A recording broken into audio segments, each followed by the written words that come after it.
I'm actually going to end up changing the title uh to this live because I put it wrong. I put the caption wrong.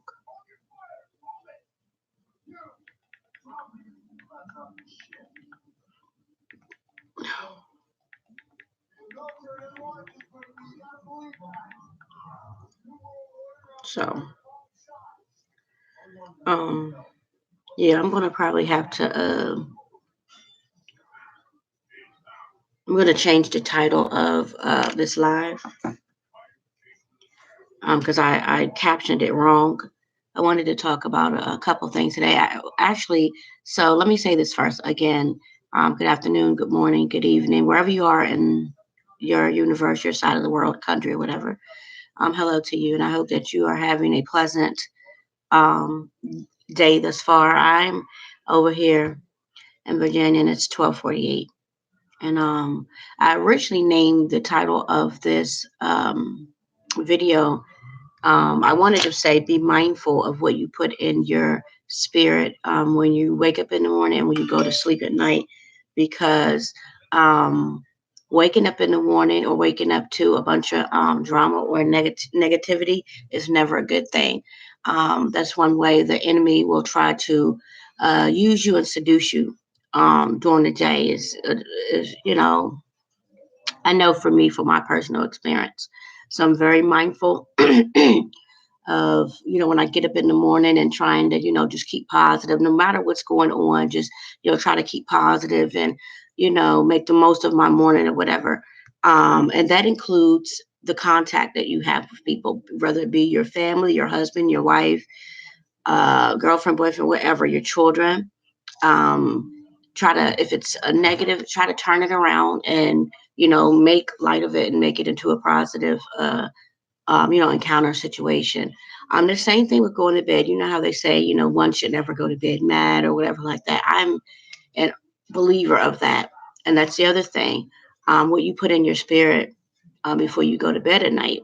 Because again, me, excuse me, I am a dreamer. I don't dream on purpose. We none of us dream on purpose. Um, so um, you just have to be, like I said, even when you go to bed at night, be mindful of what you allow your spirit to think, what you allow your spirit to hear, what you allow your spirit, your mind, mostly to encounter. So that's basically what I wanted to say about that, and just be mindful of, like I said, be mindful of what you um, allow your spirit, your mind to uh, encounter in the morning and before you go to bed. Because, like I said, the enemy will use that, especially in the morning. Um, and I feel for people that wake up with trauma in the morning, waking up to verbal abuse, waking up to mental abuse, to physical abuse, people, children, even animals. They have souls too. I feel for those people and I pray for those people who have to wake up to all this drama and all this negativity. And what I'm saying is, if you can, try to pray over it. Even when you're going through, and I know this is probably easier said done, and I know this personally, even when you're experiencing abuse, mental abuse, verbal abuse, physical abuse, you're listening to negativity, anything, go into prayer. If you have to go into prayer in your head, just, Father, just please remove me from the situation. Father, just, if you can, block out whatever that person is saying. You can't block out uh, physical abuse, of course. Um, you can't block out physical abuse, of course, but you can pray. I know it sounds really crazy to pray while you're being abused. Pray. Whatever it is, pray. If you unfortunately have the misfortune of waking up to, like I said, to abuse, to negativity, to drama, excuse me, you guys, any type of thing that is just not good, try to pray. Pray, pray, pray, pray, pray, pray, pray. And I I always come on here and I talk about prayer and my encounters because I speak from experiences and I speak from things that have worked for me. It might not work for everybody, but I'm gonna tell you something. Prayer works for everybody. If you believe and you have a desire, it will work for you. Even though it doesn't seem like it's not working for you, I promise you that it is working for you. And again, the same thing at night.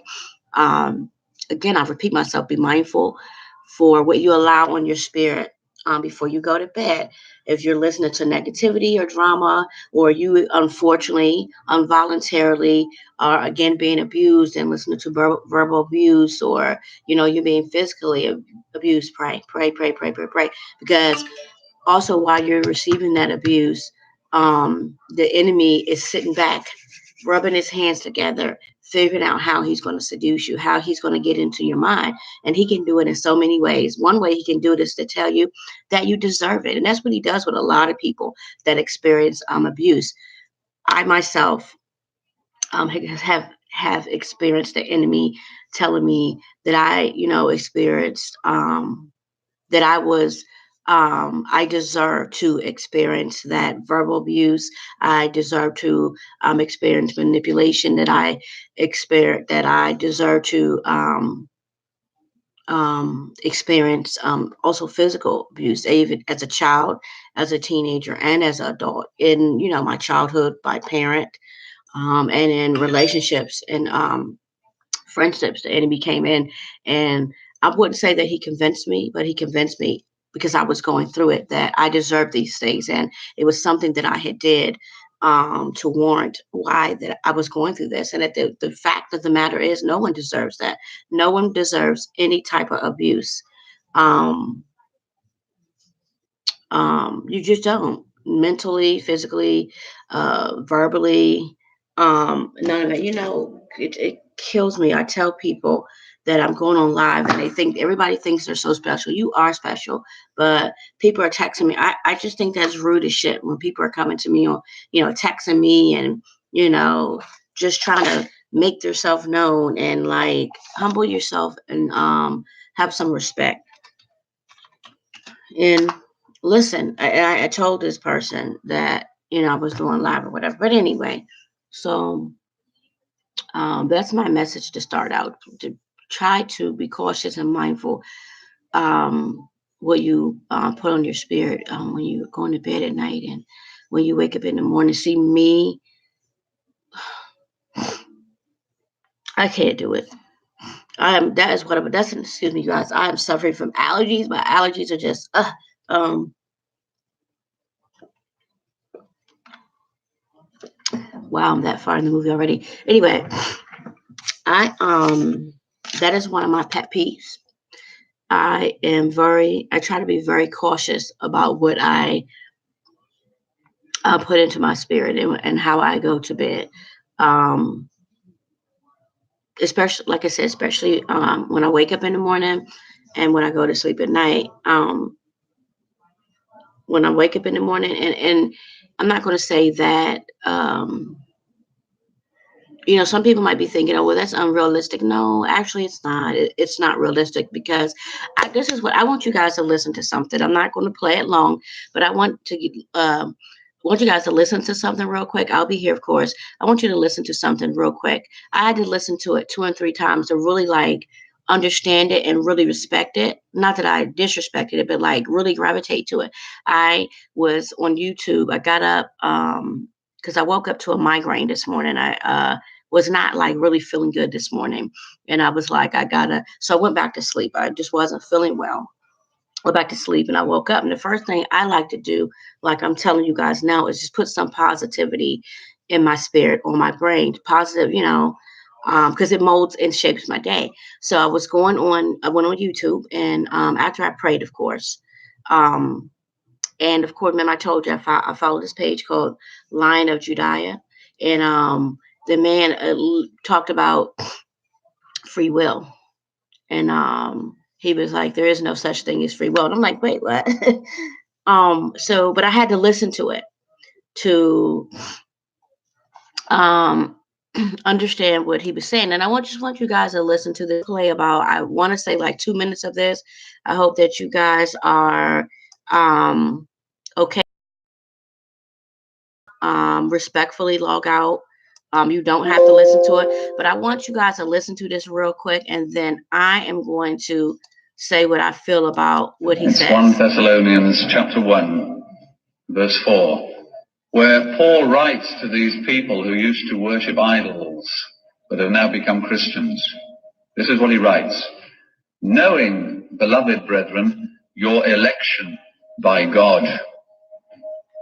When it comes to heaven and hell, men and women don't have a vote. That's what Paul is teaching here. God is the only one who has a vote. So if you go to heaven, it's because you've been elected by God. And Paul is writing to these Thessalonians, these Christians from Thessalonica, and he says, knowing, beloved brethren, your election by God. I know that you have got God's vote. You've been chosen by God. There is such a thing as election. There is not such a thing as free will. Martin Luther was right when he wrote, free will is a name for nothing. God doesn't have free will, so I'm perfectly sure that you don't have it. Let me explain. Can God choose anything at all? Can God, for example, choose not to be? Can God choose to change? Can God choose to die? Can God choose to sin? Of course he can't, because he's God. He can only choose what is within his nature. Can an ordinary man or woman or boy or girl choose God? Choose eternal life? Choose Christ? Of course not, because it's not in their nature. There's no such thing as free will. It is a name for nothing. There is such a thing as free agency. Let me explain. Here are two roads. One leads to heaven, one leads to hell. You have chosen the road to hell, unless you're converted. But did someone twist your arm up your back and push you down that road? Did someone coerce you or force you and say you've got to go down that road? No, you chose that road. Although the other road is there and there is no gate on it keeping you out, you chose the road of unbelief and damnation. So you're a free agent. But why did you choose that road? Because it's in your nature as an unconverted person to choose that road. So free will is a name for nothing. But there is such a thing as free agency. And there is such a thing as election. You are choosing men and women. I am a choosing man. We spend all our life choosing. And God is a choosing God. And the Bible teaches both. God does exactly as he pleases. You choose according to your nature. And it is the will of God which is nonetheless done. I come back to my famous ant. There is an ant walking around on this piece of card. He's going left and right and fast and slow and backwards and forwards. He's running around on this card. But I can make that ant walk. Okay, I'm going to stop it right there. And what I took from that was, I hope you guys could hear that. It was very, very, very, very powerful. Because at first I thought when he was talking about free will, I thought he was talking about something totally different. And I'm going to do my own research more into free will and karma. Because I have actually studied, inquired for myself, a few people that are actually scientists and who say there is no such thing as karma. I'm not talking about regular Joe Blows like us. I'm talking about scientists, people who actually get out and do the research and do studies and stuff like that. Um, they say there is no such thing as karma. That yes, stuff just happens. And remember, I told you guys that the other day. I kind of believe that because of people doing stuff, murdering people, walking around, abusing people, um, and just walking around living their perfect little life, or not perfect little life. You're just walking around, continuing as if they have not done anything. Um, but back to what he was talking about.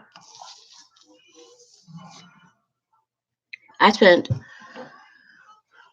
I'm not gonna say spent. Let me no. I have I am guilty of walking around in life making choices. Now you heard him say, it is I don't know, I can't even, I can't remember. It's so powerful. It's just I'm getting choked up talking about it. Anyway, he talked about because it's a 13 minutes, and I didn't want to have to sit y'all here for 13 minutes to listen to it, but it's very powerful. He talked about the choices that we make in life. He talked about free will. The free will that he was talking about. He talked about the choices that we make in life. And it resonated with me because in a lot of my time blaming God for choices that I made. Like you said, God didn't twist your arm. Your neighbor didn't twist your arm. Your friend didn't twist your arm.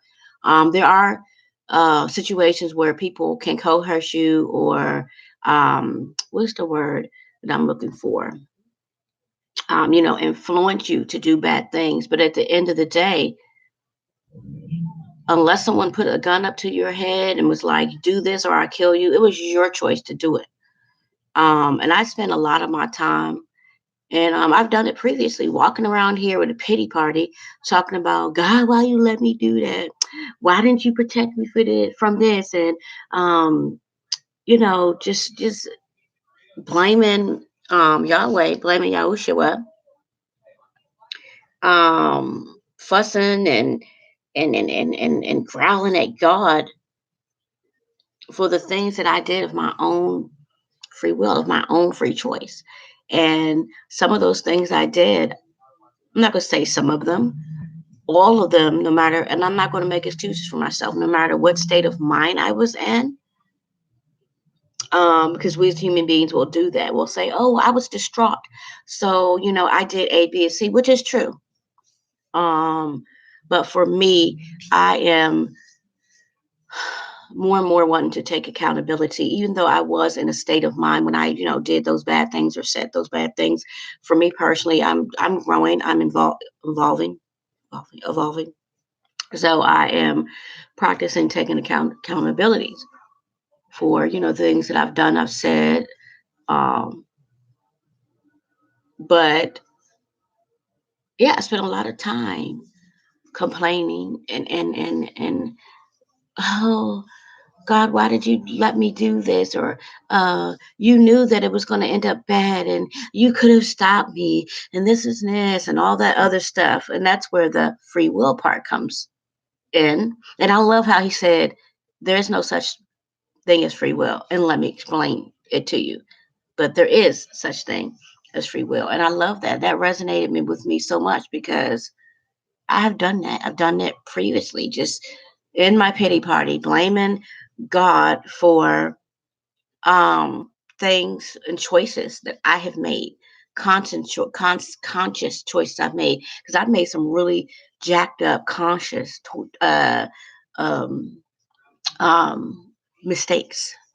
And I'm gonna tell you guys, and I'm gonna, I try to just, keep it real and be honest. I've made some really bad choices where I've actually thought about it. I'm like, I really shouldn't be doing this, but because I'm so hurt and blah blah blah, did this, and I didn't get that, I'm gonna go ahead and do it anyway. And I'm telling you, when you do stupid stuff, y'all, it's not a good feeling. And I can honestly say that a lot of stuff that I've experienced in life that was really bad is because of really poor choices that I have made. Really, really, really poor choices that I have made. I wish you know, not wish, because they say you shouldn't wish for anything. I would like to have been, I would like to be a stronger person, which is kind of unrealistic because, like he was saying too, where it's natural for us to experience something and then, um, if it's a bad experience, go out and do something foolish or do something negative. But I aspire and I ask God to build me up, to give me strength, to give me, wisdom, to guide me, to direct me, to redirect me. And um another thing that I ask him for too is I always say to him, I say, God, make me how I was. I used to be the type of woman, even as a young girl, you can do any and everything to me. Um, I'd be like, all right, whatever, and keep it moving without getting in my feelings, without, being hurt. I used to be so and I don't know. And that's a good thing and it's a bad thing. For me, it's a good thing because I'm a very sensitive person. What I mean by sensitive is when I love enormously. I love long, I love tremendously. When I support. I'm like the white. I'm like at the altar with it, with my friends and my relationships and stuff. I'm for real. I'm like at the altar with it to death do its part because I just believe that for one, that's the love and support and devotion that God shows us, that Yahweh, Yahushua, Jesus, that's the love and support and that he shows us. And I've always been structured and always been built, the type of person that was built to be like that in spite of. And because of that, people have taken advantage of that. And they're like, okay, well, I'm going to do A, B, and C to her. And I'm going to say A, B, and C to her. And she'll forgive me. And yes, I will. I will wholeheartedly forgive you. I might be hurt by it. I might not uh, um, um,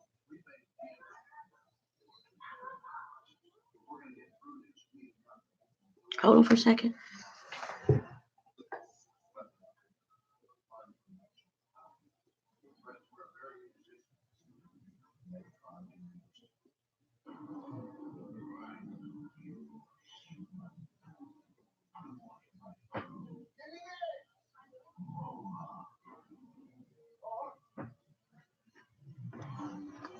I'm sorry, y'all. I apologize. When I hear kids yelling, for first of all, it's school hours. So when I hear some kids yelling and telling me to stop and leave me alone, I had to go look. But it was a child. She probably got caught skipping school, and her parent is like telling her about herself. But anyway, um, what was I saying? Yeah, I was talking about how I made really poor choices, and I blame God for them. Um, uh, or I've also made poor choices and I blame other people for them. But like I said, I'm learning to um, take accountability for the things that I've done. I'm trying to get back, trying to remember exactly where I left off and what I was talking about. I just lost my whole train of thought looking out the window, being nosy, as you guys would call it, being nosy out the window. But um, yeah, basically what I'm just saying is we got to learn how to like take accountability for the things that we've done and not so much learn how to blame others. And that's even in our friendships and stuff because if you think about it, like they say, a person will only do what you allow them to do. But oh, that's what I was talking about. I was talking about how being strong, how I used to be, and I'm getting back to being like a brick. And coming from a home of abuse, I was adopted when I was 5. My adopted mother was very, very, very, very physically abusive and verbally abusive. But the person that God created me to be, and you guys that know me in real life, you guys know the stuff that I went through as a young girl. And I probably should save this for another video, but I'm gonna go ahead and I'm just gonna talk about it. And I'm gonna get teary eyed and I'll probably cry about it. But um, I was adopted when I was 5.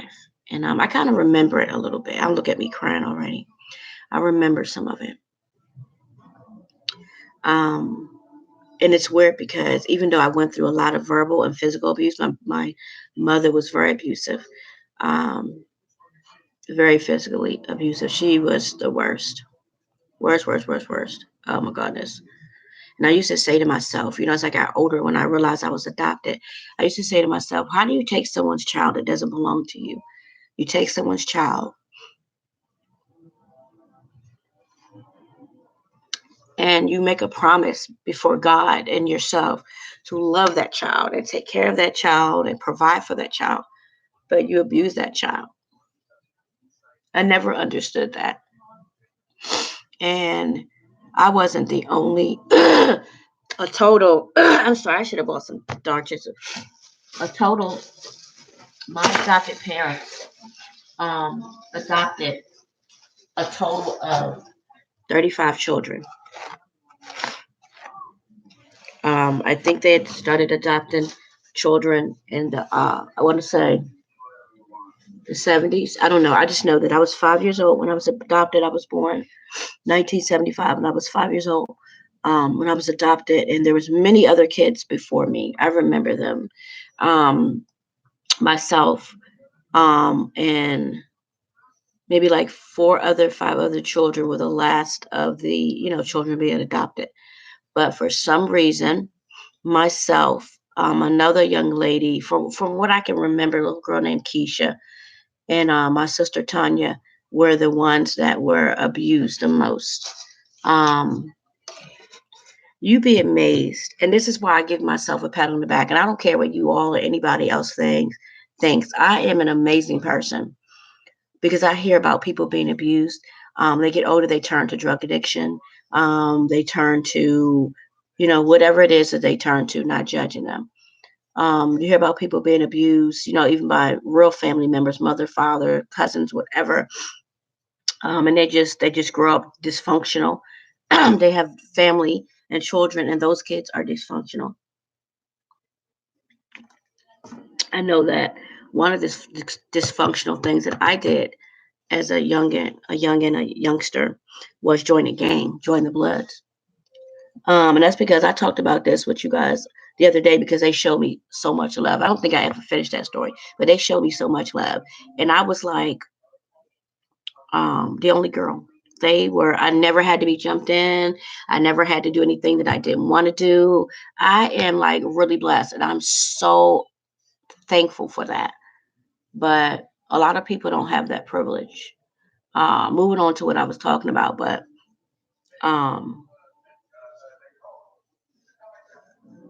I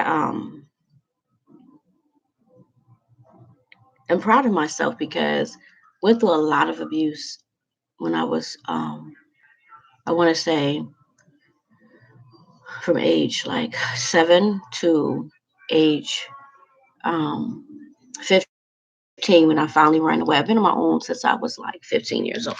Finally ran away. Verbal abuse, a lot of physical abuse. Went to school with.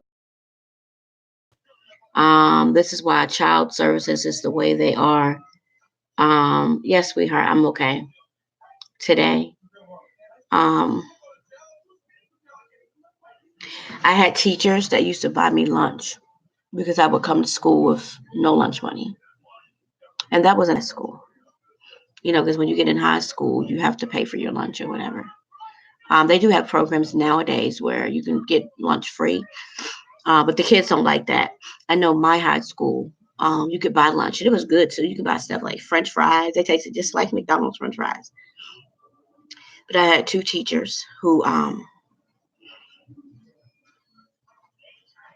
were really, really good to me. They would buy me lunch. They would even buy me clothes. They were really good to me. And I'm going to get to why I know that I'm a wonderful and amazing person because through all that abuse, and um, I just started talking to my kids about it. Um, Shit was so bad that That's why I tell people, y'all be grateful. When you have a mother and a father that loves you and wants to protect you, let them. I know that you don't like it, and if there's anybody that's like really young, listening, if your parent is not like abusing you and like choking you out and all that other stuff, which I experienced when I was younger, listen to what the fuck they're saying. um, I remember, and this is something I will never forget. I remember being a young girl for years, sleeping in the basement. And mind you, guys, I grew up in rich ass Montgomery County, Maryland. Montgomery County, Maryland, at that time, and still is kind of considered to be one of the richest counties. For the longest time, Montgomery County was considered to be one of the richest counties. I went from sleeping in a bed in the room with my siblings, and this is the thing. This is what I never understood. When I tell you I was not a bad child. I was too freaking scared to be bad. I did everything my mother said. She I did all the cleaning. Um, I had to clean up after my sisters. I did all the housework. I was not allowed to go outside and play. I was not allowed to enter an after school activities. I was not allowed to go on field trips. I went on a couple field trips. And that's because my mother was out of town. My father let me go. I went camping. Went to a camp. I forget how long we stayed. Camp Let's. I don't know if any of you guys know. It's still to this day a camp that caters to like schools. Camp Let's. And then I went. I forgot. I went on one other field trip. I think it was like to a museum and stuff, something like that. And that was only because my mother was away on some type of church thing. And that's the other thing too. Honey, holier than thou, to this day still Bible toting, holier than thou, reading that Bible from word for word, and just as evil as it can be.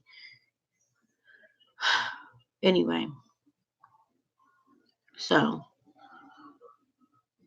from the age of like 10 until I left home, which was like the age of 15, I slept in the basement like a homeless person.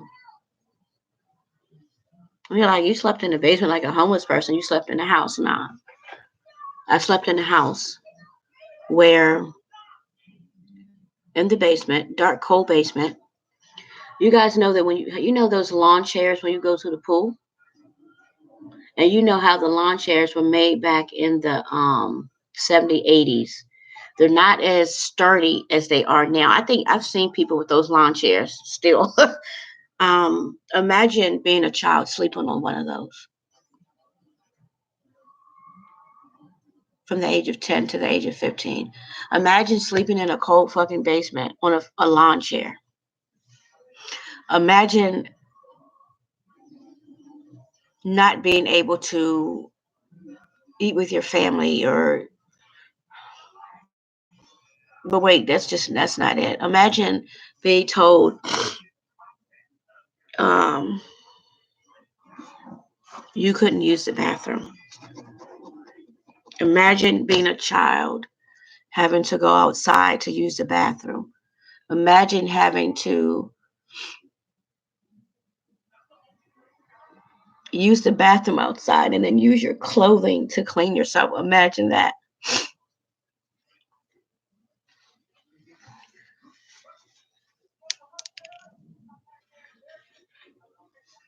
But imagine that. Imagine sleeping on a fucking lawn chair from the age of 10 to the age of 15.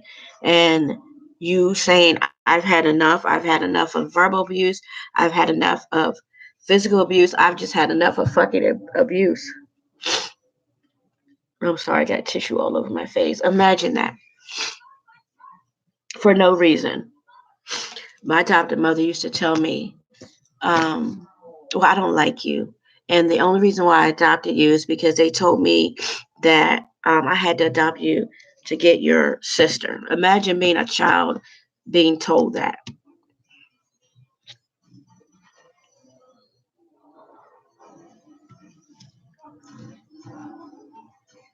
Imagine being 15, 16, and 17-year-old 17 years old, sleeping on the streets. Whew, I could tell y'all some stories. And I'm sure that someone else has a story more horrific than this. But I'm telling mine. Imagine that. Imagine sleeping at bus stations. A little kid, a little girl sleeping at bus stations. I don't know if you guys have ever heard of Silver Spring Station before they remodeled it and did all this wonderful stuff to it. Imagine sleeping at a bus station, being a young child, sleeping at a bus station. Imagine sleeping on people's porches. You know how people have closed-in porches. Imagine that. Imagine, back then you could leave your car doors unlocked. Some places you still can, like the neighborhood I live in now. People leave their car doors unlocked all the time. Imagine sleeping in people's cars and knowing that you have to get up at a certain time so the person in the car won't see you, or get up off the porch so the people on the porch won't see you. Imagine that shit. So you spoiled motherfuckers that have had a good life and had parents that loved you and cared about you, don't take those parents for granted. Like, don't. Like, you have one mother and one father. Don't take them for granted. If they love you and you know that you love them, you do what you can for them and you treat them with the utmost respect. Because abuse, no matter what type of abuse it is, it follows you. It fucking follows you. And it followed me to the point where when I got older, I was in abusive relationships, physically abusive relationships, verbally abusive relationships. It follows you. Because as a human being, stupidly as a human being, involuntary, sometimes we think we deserve that behavior. Or we're so used to that behavior that it's okay because we're so used to it. That's why I don't like when people say, because I've said it before. I've been in an abusive relationship for like 3 years. A physically abusive relationship that was with somebody. I was young. I was like 19, and this person was much older than me. But I'll tell you about that later. And people are like, well, if this person did all this to you, why would you stay with them? One, being young and stupid, and because we're all built different, having been abused when I was younger, I'm not going to say that I thought I deserved it. I'm not going to say I um didn't know that what was happening to me was wrong. To be honest with you, I don't know what to say. I don't know why. I do know that I did not have a place to go. And it was really weird because I was working too. I was working over at Lake Forest Mall. I was working and I was going to work, and nobody ever knew that I was living with an abusive person. This person would get drunk and we would fight, tried to stab me a couple of times. That's why I was like, I am so blessed. That's why for a long time I was like, God, I am favored. God has shown me special favor, because when I tell my story and I tell people, you ever heard somebody say they shouldn't be here? I'm one of those people that should not be here. Um, like I could tell you stories.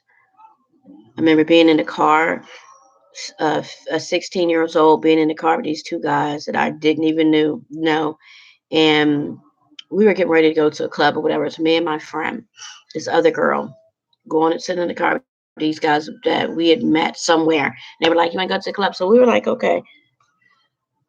Never forget the guy getting out, shooting and killing somebody. Got back in the damn car like it was nothing.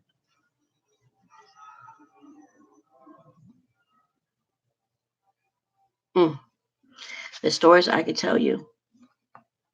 But let me wrap this up a little bit. Even though I experienced all that stuff as a child, and 1,000 times more that I'm not going to discuss it right now because then I'm going to like really be in tears. Um, do you know that this day, and it was just my adopted mother, it wasn't my adopted father, it was just her ass.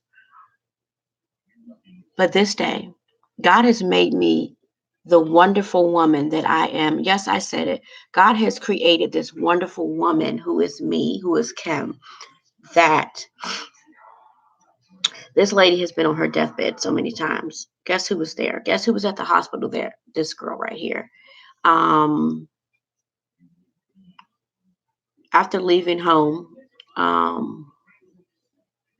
15, um, being on my own, there was times where she got sick. I came back, to help her, to feed her, to help her cook, to help her clean or whatever.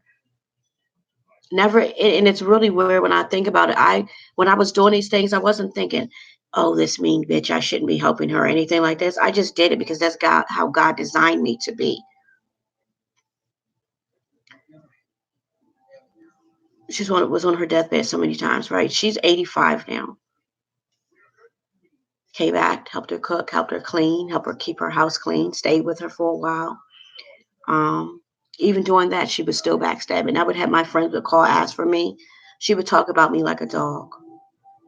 You all, while I'm still helping her cook and clean, and she's sick, and she's this, and she's that. Tell my friends that I was talking about them. I said this about them, so they wouldn't be my friends. And I would find out later on. Um, Still, right now to this day, um, about a year ago, she sold her house. Guess who helped her? Came and helped her pack. And I'm gonna tell you guys something. She has other adopted kids that are grown, that are older than me, that she actually treated very well, that she was good to, that she loved, that she's good to, that she's good to their kids. That's the other thing. My oldest child is 27. I know I look 27. My oldest child is 27. And then I have a 16, 13, and almost 8. She's never bought my kids gifts, never gave them Christmas gifts, never gave them birthday gifts. Don't call them, tell them happy birthday, Merry Christmas, none of that. And I still help her. I still go see her. I still help her. I still ask her if she's okay. I still tell her happy Mother's Day and happy birthday. And I still do that. That's because the wonderful woman that God made me be, that God created. Yes, I am wonderful. I still do all of that. Still to this day, um, I still help her. She moved about a year or so ago. She sold her house for whatever reason. I ain't gonna get into that right now. Guess who came to help her pack this 4-level home? Beautiful 4-level home. Unpack all her stuff up. This girl. Do you think those other kids, with those other grown adults and their children, came and helped her? Nope. No. They didn't come help her move shit. I came with my children, my teenagers, and we helped her. The same teenagers that she does not tell happy birthday, buy any Christmas gifts for, um, happy birthday, none of that. Congratulations on your graduation. Same kids. But those special ones that she loves so much, to this day, she still loved them so much. They didn't help her come move nothing, not a damn thing.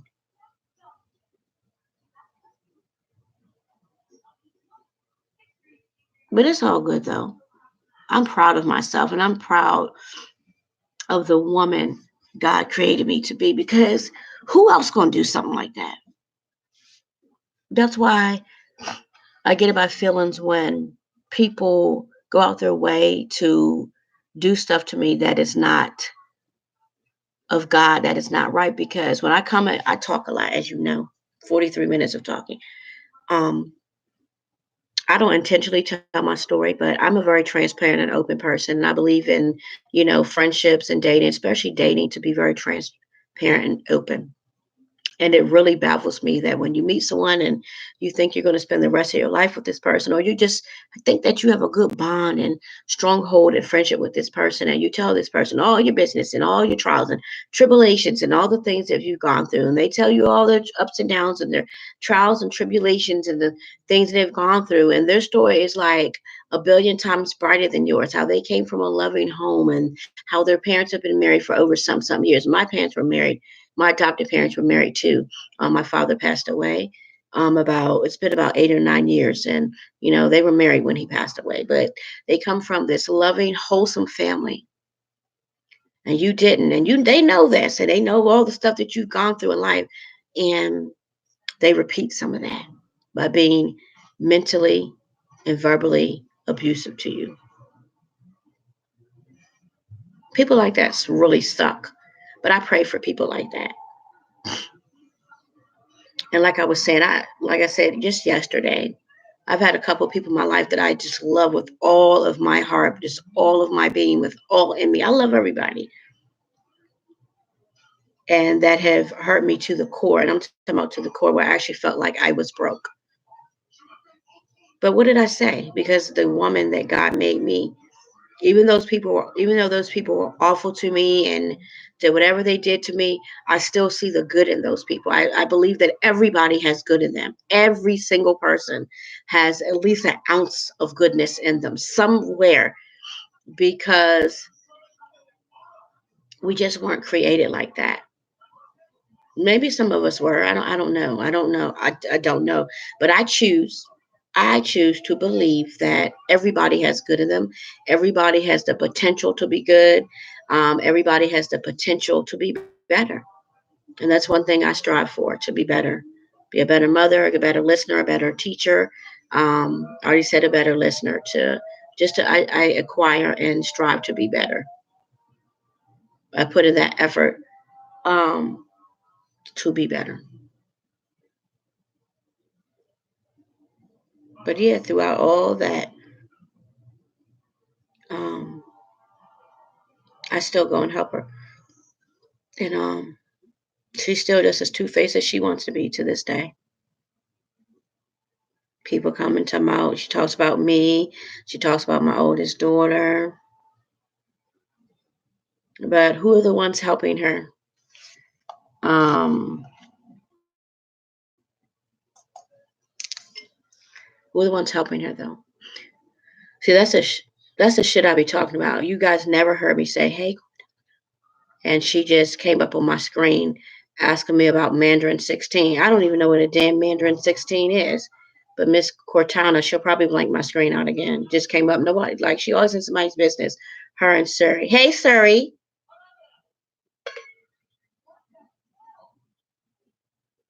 Go ahead. Hi.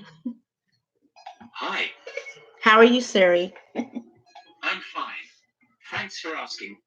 You're welcome. Have a good day, Surrey. See what I'm talking about? Always in somebody's business. Worse than human beings. But anyway,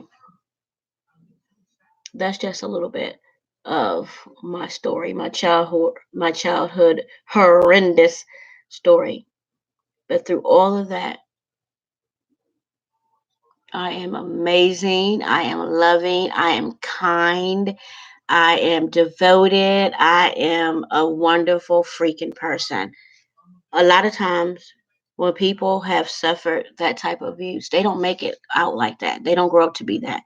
Like I said, they grow up to be abusive to their kids. They grow up, you know, with addictions. Some addictions are hereditary, though. They just grow up and live fucked up lives. And I really need to blow my nose, but I'm not going to do that on camera. It's so super gross. Um, yeah, they grow up to be effed up people, and um, I did not. I did not grow up to be an effed up person, even though I've done some jacked up things. But as far as the way I treat people, the way I love people, and the way I support people, surprised. And I'm proud of myself for that. That I still have the will to love and the will to be concerned and the will to us want to support. I just have that will. That's like a good characteristic to have. And that's why I do not understand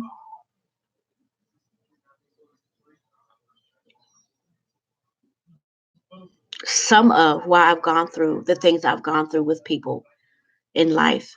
And I've said this many times before. I've got a whole video talking about it. How do you take someone that has been loving and kind and supportive and devoted to you and you misuse them? There's no logic in it. I don't understand it. Excuse me, guys. But allergies, and it's furthermore fucked up.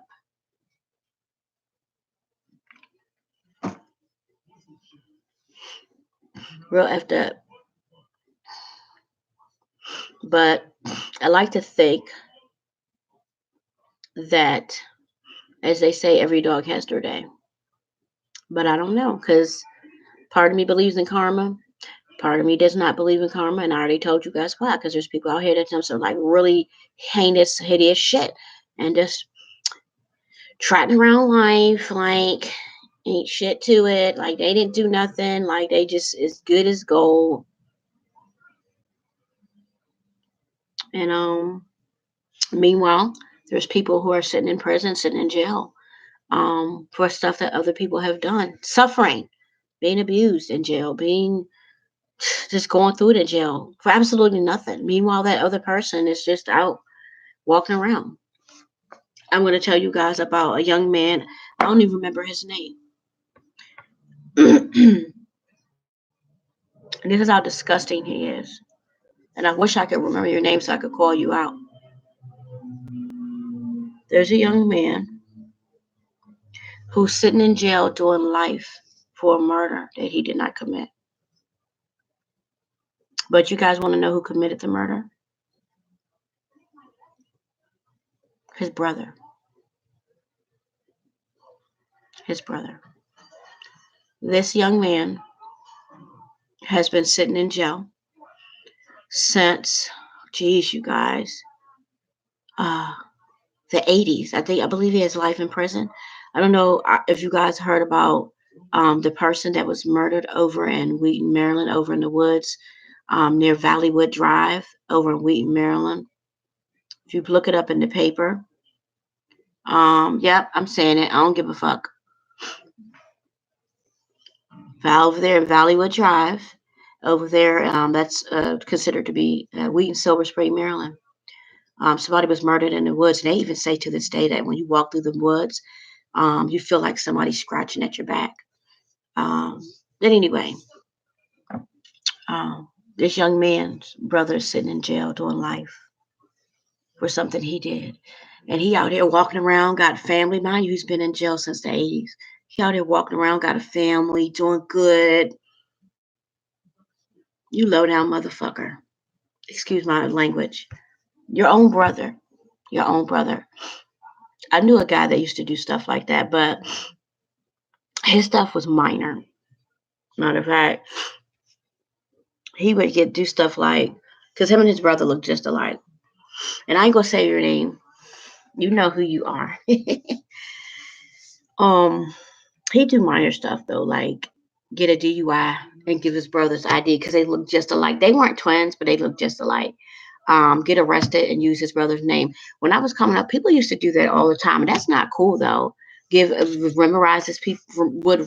Memorize people's social security numbers and stuff like that, and I'm sure they're not doing it no more because technology has advanced. But yeah, that's why I kind of don't believe in karma.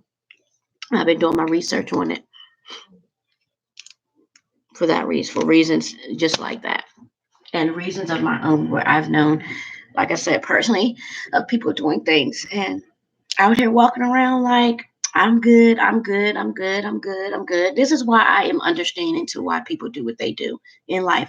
I'm not excusing anybody doing anything, but I told someone this yesterday. You guys, how I'm sorry, I'm stretching. We watched like the ID channel, and it'd be like woman killed husband because husband was cheating on her for 15 years and verbally abusive to her, took all her money, or vice versa. Because you hear a lot of that too. A man kills wife because wife was, doing this, and this, and that is absolutely no reason to kill anybody.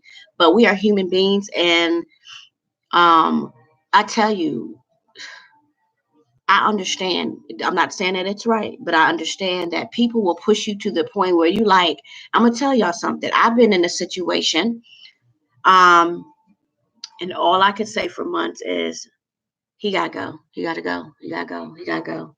He gotta go. He gotta go. I don't give a fuck how. He got to go. He gotta go. I'm telling you guys, that was my song every day. He gotta go. He gotta go. He gotta go. Man, nah, dude. I ain't going for that. He got to go. He got to go. But because God is just so amazing, I stopped singing that song because nobody out here is worth it.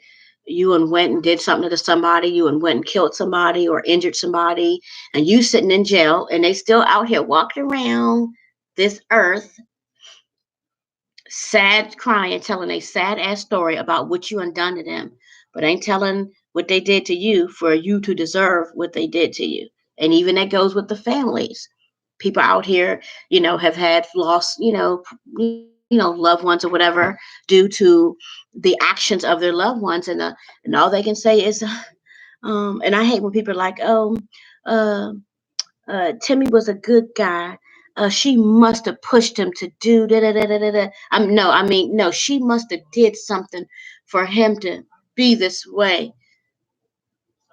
Did you ever stop and think that no, your loved one or whatever did something for this person to?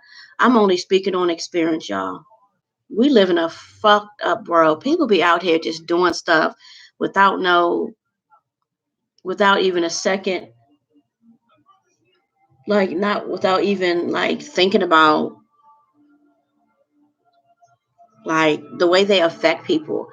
You hear about people getting their heart broken and they commit suicide, or people being abused and they feel like the only way out is to commit suicide, or stuff that people go through that damages them, and they either commit suicide or they end up being a horrible person to the next person, or just being a horrible person, or just being. I love this part. I'm watching Transformers again, y'all. The last night, I know I had the 5 discs and I watch it all over again. Don't judge me, but anyway, yeah, people just are fucked up, and I'm so glad that God built me to not hold grudges and to find forgiveness, and continue to allow myself to give and to be loving, and to be a wonderful woman. I'm glad that I was built like that. I don't have it in me, because after my last situation, I told myself I will never love anybody again. I will never waste my money, my time, none of that. And I know I stuck to it. I was like, no. Mm-mm. And I even had conversations with the person who actually hurt me. It was like, you like really fucked it up for the next person. But I no longer feel that way. I don't believe in faulting your future for your past. I believe that everybody deserves a chance. I'm more cautious.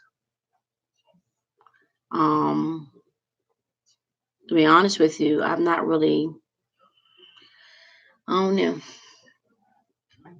The thought of companionship and having a partner, it's nice and everything, but I'm very, very hesitant because I'm just like can't bear to go through what I went through.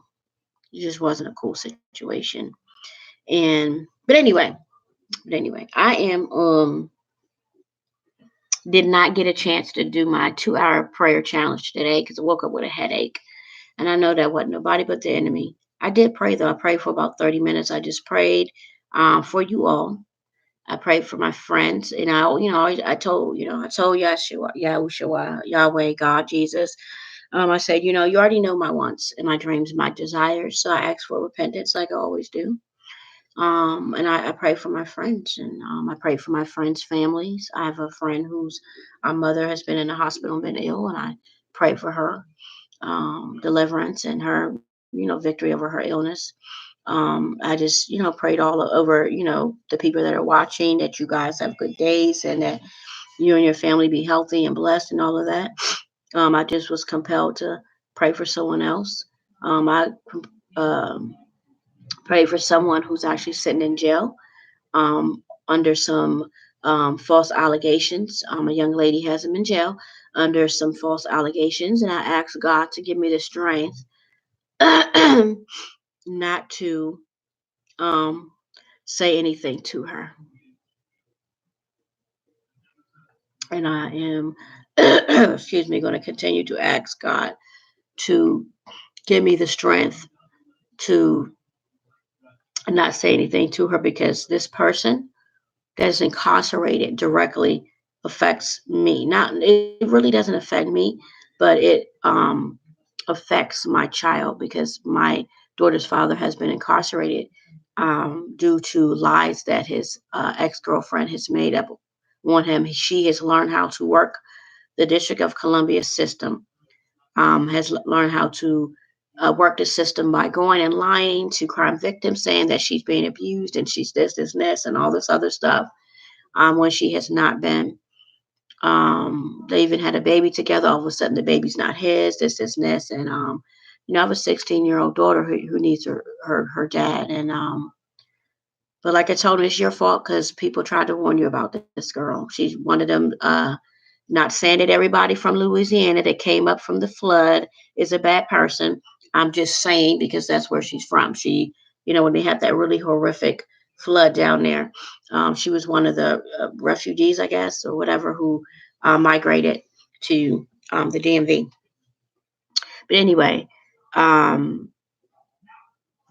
because I used to tell people, don't worry about things that don't, try not to worry about things that don't directly affect you, which I'm learning to do that myself because I tend to take on people's worries and stuff like that. That's just because I'm a generally, excuse me, concerned person, and I try not to let the weight of others, what other people are going through, affect me and hold me down. I've learned to just, only thing I really can do is pray when someone is going through something. If someone's going through something financially, then if I can help you, then I will help you because I'm just that type of person. But yeah, yep. I'm getting ready to get off here. I'm going to see if I could contact a friend of mine, blow my nose because my allergies are just like really bugging right now. I had to wear this scarf, y'all. Let me tell you what I did. I'm not even going to show y'all. I ain't that comfortable right now. But you guys know I braided my hair. And remember, I was like, it hurts. Well, honey, let me tell y'all something. Why did I take my three braids? Well, two of my braids out here and here. I could not sleep. Those joints were pulling back my scalp. It was like this is how I was like, I could not sleep. So I took my two braids out right here. And I'm going to find it in my heart to, because I have, some extensions. My hair is about here now. Because, guys, I've been cutting my hair. I was cutting my hair for the last 2 years. Every time it would grow out, I would be foolish and put a perm in it, and then my edges would be bald and disappear, and it would really jack my hair. So I've been growing my hair naturally for over a year, and it's because my bangs are down to here, and so I've been naturally growing my hair. So I'll show y'all, but I ain't ready for that yet. No, ma'am, no, sir, no, thank you. I ain't ready for that, but I love y'all so much, and I appreciate your support. I'm gonna go and try to find something to eat, I think, and watch the Transformers. I'm upset because I can't fast forward it. I like the action part of it, and I like cars, so I'm into sport cars too. I love motorcycles. Remember I told you guys, like NASCAR, BMX, sports cars. What else? Yeah, just love. That's why I love Dodge Chargers and stuff like that. I'm not really into like the smaller high end, to be honest with you, like Porsches and sports Mercedes, unless they're like really, really. Actually, I'm lying because some of the Transformers are BMWs and Mercedes, but I think most of them are what, Mercedes or something like that. But I like it for the action and I like it for the cars. I just be like, ooh, that whip is nice. But I don't desire those things. My ideal vehicle, y'all, is actually I like big body trucks and cars like Tahoes and Excursions and Yukons. I know, little ass me, like, but don't fret, my pets, because my oldest daughter, who I want to say she's probably like 5'1", maybe 5'2", honey, she can whip a daggone Yukon. We've always had extended trucks, like the what is it? The Chevy Tahoes and the what are the other ones called? Escalades. We've always kept the Escalade with the extended backs or whatever like that. And It's funny because when we come up to a light or wherever we go, people be like, or she stop at the gas station, they'll be like, "You little old you is driving that big old whip," and she'd be like, we had this guy one time, and the mentality in different cities are different. And she pulled up because I just recently leased a it was it was last year. I was leasing a 2010 Chevy Tahoe 9-seater. It was nice and it was in really good condition. I think it belonged to the feds because it like came with all types of different cameras and you could see that. Anyway, who cares what it belonged to? And we pulled up to the gas station, that infamous B&P gas station over there in the District of Columbia. You guys that live in DC or know about DC, you know what I'm talking about. That infamous gas station where everybody in the mall hangs out and solicits and everything else. Anyway, we pulled up and music is popping and stuff. This dude, and I know he meant no harm, pulls up. My daughter gets out. She's the cutest little thing. And he's like, "It's a whole bitch driving that." And I was just like, what? And he was like, I'm sorry, I didn't mean it like that. And I understood it's the mentality, people people talk like that, whatever. Doesn't make it right or whatever, but to each their own. I'm not gonna judge somebody because they talk country or how they speak or anything like that. We're not gonna do that. But it was funny the way he said it, and we weren't offended. I was taken back a little bit. I was like, what did he say? And then the young lady that was in the car with us, he was like, yeah. He was like, damn, yo, that's a whole bitch driving that truck. Damn, she whipping that shit out of that truck. But yeah, I'm into big body trucks. I'm going to leave that part right there because I was going to say something else, but I ain't going to say it. I'm not going to say it. But anyway, y'all. Oh, I found a heart. I'm a nerd. I know you can't see it. It's a heart, though. You guys see that? I found the hearts everywhere. But anyway, I love you guys for watching. All 1 hour and 7 minutes and 14, 13, 16, 17, 18 seconds. I thank you. I hope I don't bore you. And if I do, oh well. I love you guys, though. I really appreciate you guys' support. You guys know where to reach me. Email me. Duo Hangouts. You guys know my social media. I don't get on social media. I'm not ready for that yet. I'm not ready for the whole social media experience. I get on Facebook from time to time, but I'm not really a social media girl, and I choose not to even date someone that's in the social media. Unless you're trying to like really promote your business or whatever. I'm just not. I'm interested, but that was my other phone going off. I wanted to play this song, Closing, but I should probably get copywritten. But I wanted to play one of my favorite songs in the world, and I'm only gonna play a couple seconds of it, y'all, because they go copyright me. But I've been blessed with that too, because I have getting the emails. Sony Production has filed a copyright claim or whatever, and I'll just be like, oops. But I haven't been, knock on wood, because my just desk is wood. Knock on wood. I haven't been penalized for it. Come on. Look at that whip, y'all. Look at Bumblebee, honey. And who knew?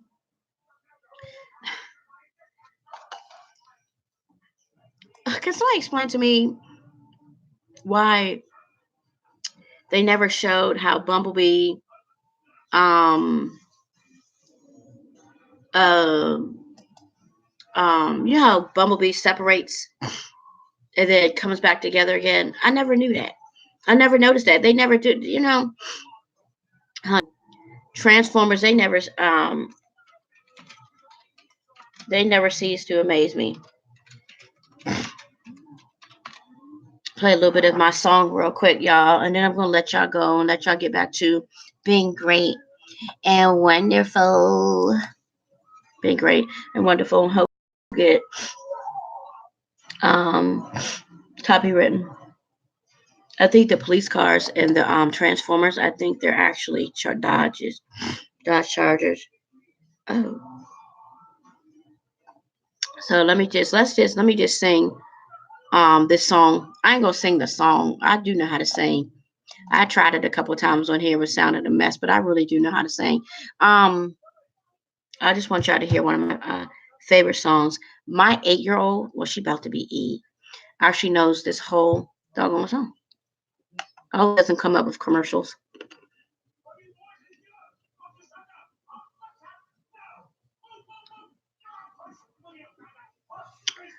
All right, come on, honey. Got my almond joy and my nerves. I need to stop eating all this damn sugar though. All right, come on. Play the song. Play a couple minutes of the song so I can let the people go. I know it's really weird. It's starting up now. This is my song. So when you guys hear my phone go off, this is a song that plays. It's just one of my favorite songs. I think this is my favorite song in the whole world.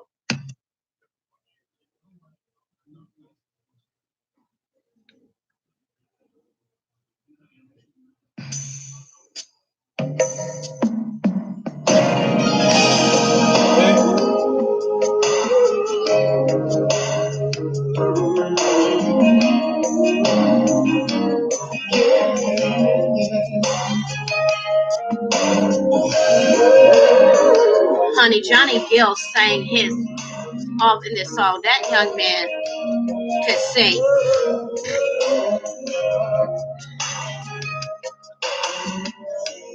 On a perfect day, I know that I can help you.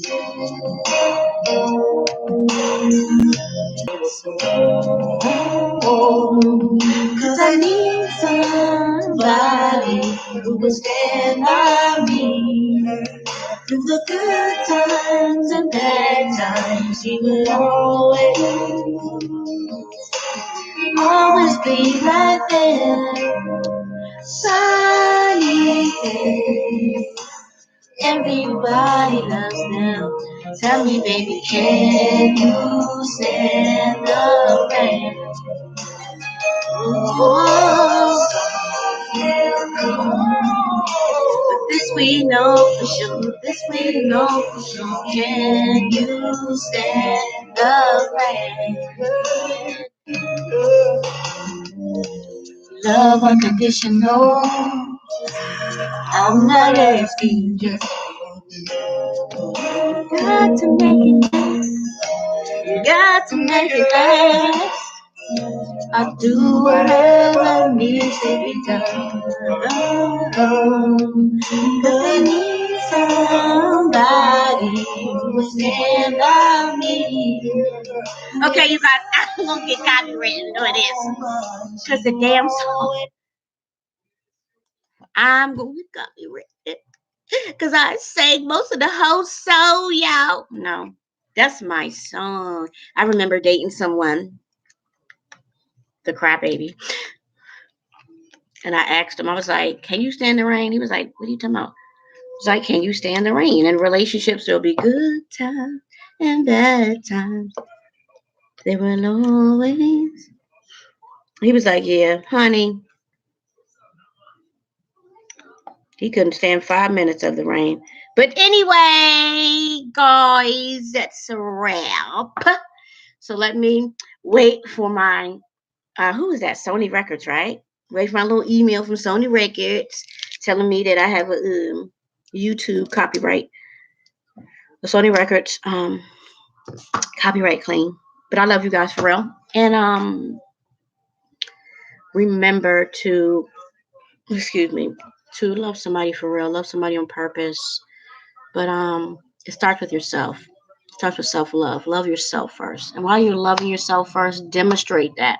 It's very important that you demonstrate self-love, because when you demonstrate self-love, it sets the tone and platform on how you want to be loved for real. If a person sees you that you are just respecting yourself and you're loving yourself and you're standing up for yourself, then they're like, hey, okay. Most of the time, it wards away the people that come in to seek and destroy, but not always. Don't I know it? But anyway, and your word is your bond, and that's all you have. If you, I don't know, stand on your word. Your word is your bond, and that's all you have to at the end of the day. Keep it 100. It's not that hard. Keep it real at all costs. And yeah, just be straight up. I see another heart. But anyway, you guys, I love you guys for real. Virtual kiss, virtual hug from me. And I will be back to talk to you wonderful, lovely people later on. I'm hoping to get my rebraid my hair, but I don't know if that's gonna happen.